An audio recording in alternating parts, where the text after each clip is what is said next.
DCP crime Sandeepji Gill DCP zone 1, Milindji Mohite DCP,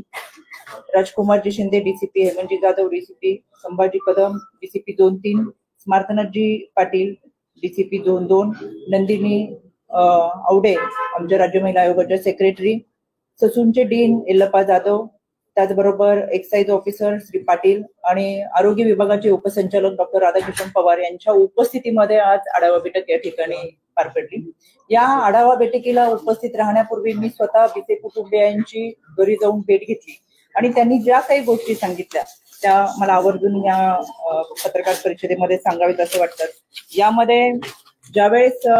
कोणतीही व्यक्ती किंवा पेशंट हा डॉक्टरांकडे गेल्यानंतर त्याचे वैयक्तिक आयुष्यातल्या काही गोष्टी असतात ते डॉक्टरांशी शेअर करतात, कारण चांगल्या पद्धतीची ट्रीटमेंट ही पेशंटला मिळाली। त्याच्यामुळे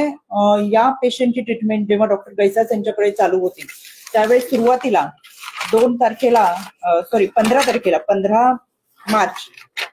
15 मार्चला पहिल्यांदा पेशंट हे डॉक्टरांना भेटलेले आणि त्यांनी